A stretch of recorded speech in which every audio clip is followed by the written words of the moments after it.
Dalawang lapis na may tasa kasi baka naiwan ni Bea ang sa kaniya. Dalawang paper plate na gagawin nilang orasan sa paaralan. Dalawang gunting, dalawang pandikit, dalawang pambara, dalawang pahina ng lumang kalendaryo para gupitin ang mga bilang. Dalawang bilog na orasan ang nagawa ni Popo at ni Bea sa paaralan.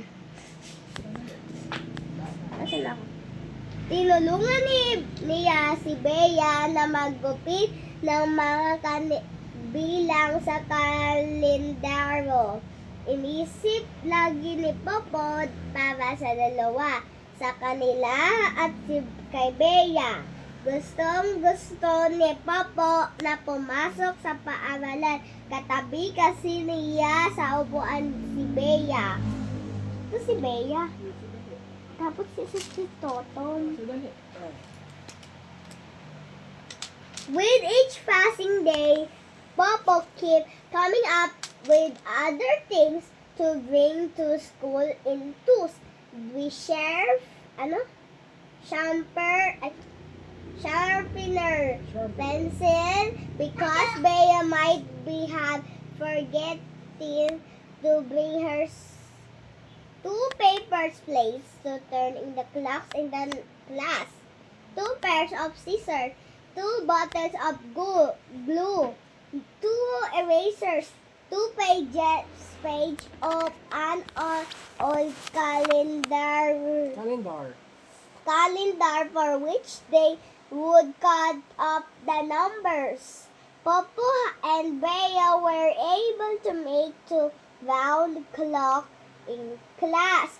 Popo helped Bea cut two numbers out of the old calendar.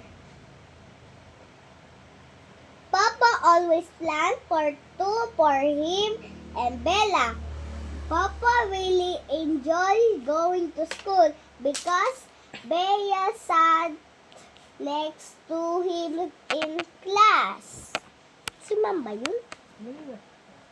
Saan mo isa-send? Kanina. Tsaka sa Ma'am. Tsaka kay Ma'am. Sadali na.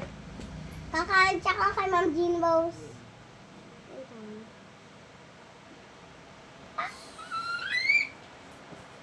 Pero sunod-sunod na araw nagkaroon ng problema si Popo. Absent si Bea sa paaralan pagdating ng Lunes. Parang walang magandang nangyari sa kaniyang paaralan. Di tinanggap ni Bea ang biskwit na baon niya nung Martes. Ayoko, Popo, sabi ni Bea. Parang nadurog ang puso ni Popo. Ibinigay lang niya ang biskwit sa kaklase niyang si Oliver. Ibinigay lang niya ang biskwit sa klase niyang Oliver. Di tinanggap ni Bea ang dalandan na baon niya noong Merkules.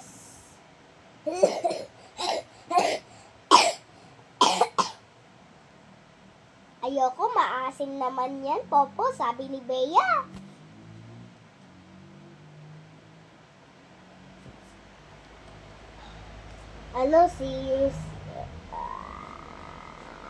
Nasaan ba yung maasim?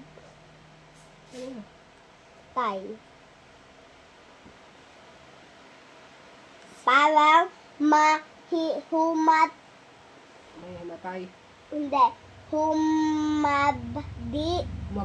humabdi ang puso ni Popo. Ibinigay na lang niya ang dalandang sa kaklase niya si Kate. Di tinanggap ni Bea ang papel na alok niya nang may gagawin sila sa mat nung Huwebes. May papel akong dala, Popo, sabi ni Bea. Parang nilamukos sa papel ang puso ni Popo. Ibinigay na lang niya ang papel kay Billy.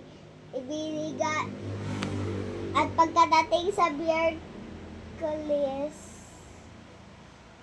Biyernes, parang may sinagsagan ng tuwak ang puso ni Popo nang makita niya naglalaro si Bea kasama ang nilang kaklase na si Joy, Lily at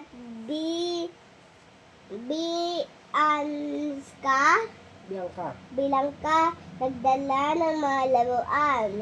Paling nga ako.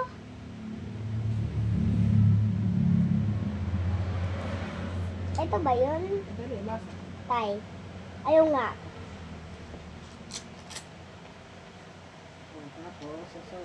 Tay.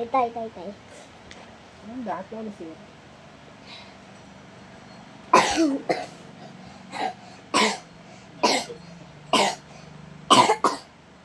Kunin mo na ako tubig.